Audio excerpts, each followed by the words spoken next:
So what up guys, it's Training Tip Tuesdays. And if your training is lacking or your sessions are slacking, I've got the drills for you. Today, we're gonna talk about how we improve our moves by adding motion. Why is this important? Come with me. Because I often see players working out where they're just receiving a ball and making a downhill move. I refer to this as a dry move. You're just getting the ball up at the top. Let's say your teammate passes you the ball and there's no movement here, there's no motion. It doesn't simulate a real game, and that's an issue because players will get into a real game and have to make a one-on-one move out of a motion set, and they won't be ready to do it. Even if they are, their shot making percentage goes down drastically. I want to give you some motion actions to add to your moves. Like and subscribe. Now you may be thinking, why is adding motion to my moves important? Number one is because the ability to get open is a critical skill that most players aren't developing.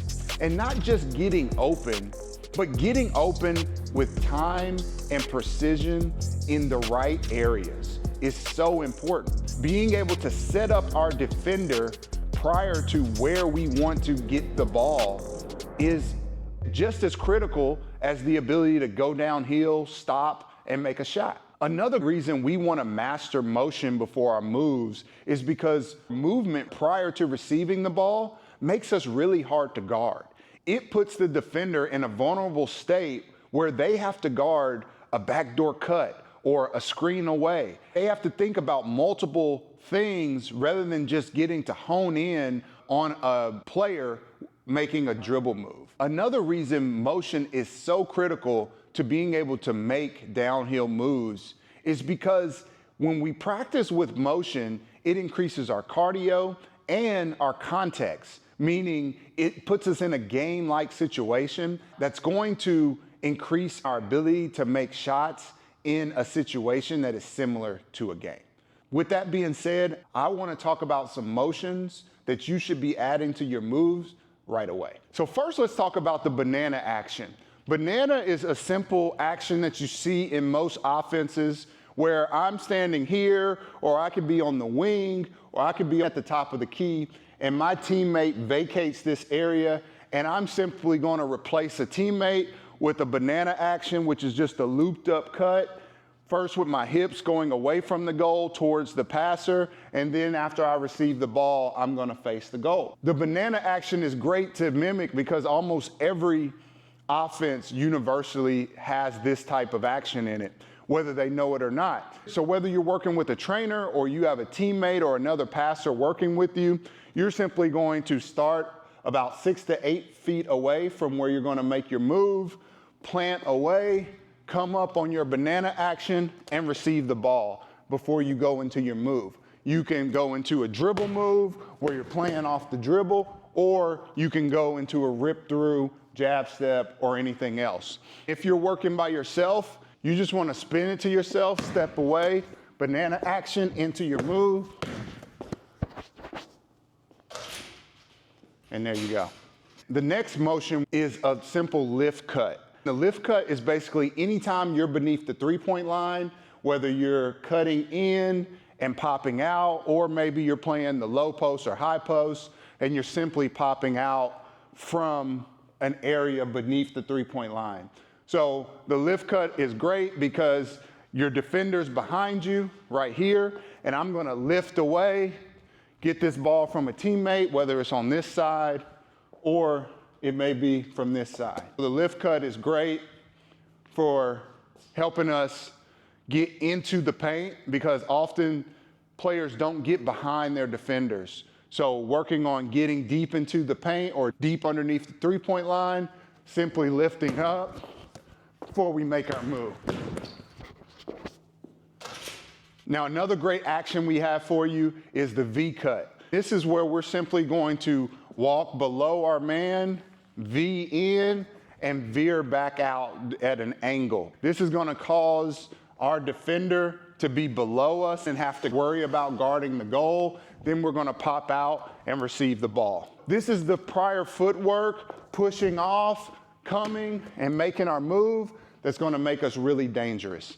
I'll do it one time with a little bit of speed to it. Here, pop it out, boom, into our shot. Another great cut you see a lot of offenses have is a zipper cut. And this is a cut that's straight across from slot to slot. Often you'll have a screener here that you'll go across. You'll face the ball handler, which will be lifted at the top near the half court line. And you'll catch here with your back to the defender and then face into making your move. So you're gonna use an inside foot pivot here to turn and attack. Or you could use the outside foot pivot, but the inside foot pivot can catch the defender by surprise. This cut is what you see with more sophisticated offenses. This is a cut you rarely see, and it's harder to practice if you're by yourself. But if you have a teammate passing you the ball, you may plant here, get your screen, come out, receive the ball, then come downhill. Now, another motion that I'm starting to use more and more is what I call the backdoor reject. It's basically where we come off of a simple action. It could be any type of action, whether it's a V cut, whether it's a banana action, but we get here and we're denied. This defender denies our progress, our ability to get the ball. So we fake the back door, bring the defender back, and then we pop open. This action makes players incredibly hard to guard, and it gives them great cardio ability and a great burn in their quads because they're really having to work to get open. And when they receive that ball, their legs are going to be burning. If you can practice this action and making shots out of this action, you're going to have a player that's really in shape as far as their legs and their cardio is concerned. Basically what it looks like in real motion is you're coming over to get the ball, fake, and then come back, okay? This is one that's harder to do when you're by yourself, but you can mimic it by coming here, boom, here, then making your move. So the last motion I want to show you today is called the seal and secure. It's basically a situation where you're going to step to the chest of the defender, hold that hand out, and as you secure the ball, you're going to step back away from the defender to create this separation. So what I see a lot of players doing is as the ball's coming towards them, they release the defender, which gives the defender room to create the steal.